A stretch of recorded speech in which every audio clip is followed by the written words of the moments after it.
Hey guys, so what I found was really interesting about this play, as opposed to movies of this era, was that a lot of times the chorus kind of explained the backstory or what we might have missed as the audience, but then other times the characters came out directly saying what they mean to a point and even saying what they plan to do, even if it hasn't happened yet. For example, on page 35, Dionysus talks about how he's going to have Pentheus's mother kill him and send him to Hades, and that kind of took away some of the shock factor of me when it did happen because I knew it was coming.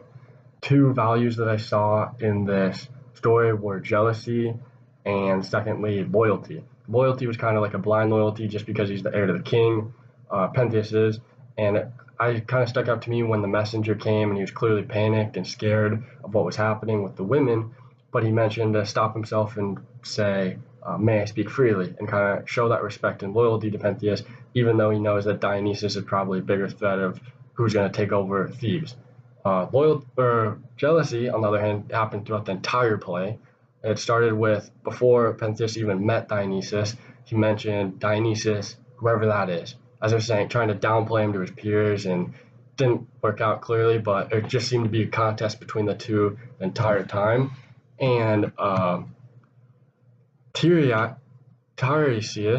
advises Pentheus before he even met Dionysus to take my advice, do not brag about your power in controlling men to him, which he did, and it didn't work out again. But throughout, I had one context question mainly that was the word raucous.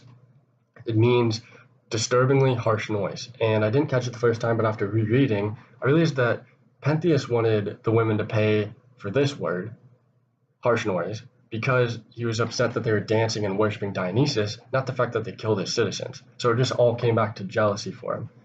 He also mentioned that he wanted the women to pay because they'd be a laughing stock. They'd be the laughing stock of Greece if they let the women keep on their rampage, which kind of showed me going into question 4 that they don't really care about the women. That's more of the women are their property and everything just because they'd be considered a laughing stock, and that's why they have to get revenge on the women, not of what they actually did.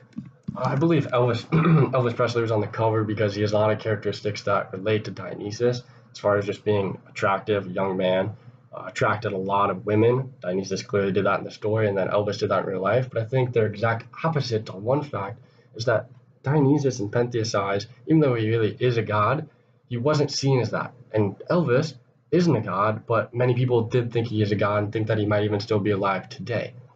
Two questions that I have for you as far as the play goes was on page 55, Dionysus says, "If you had known how to keep your mind sound, which you did not wish to do, you'd have had good fortune." Do you think that this is actually valid? And if Pentheus would have recognized him as the king and kind of let him be, that he would have instead of putting him to jail? Do you think this was his plan all along? And the second one was we learned that Greek plays show no violence and have messengers portray it. Do you think the play would have been more eventful if they showed action? Or do you think the messengers kind of make the play more mysterious and dramatic?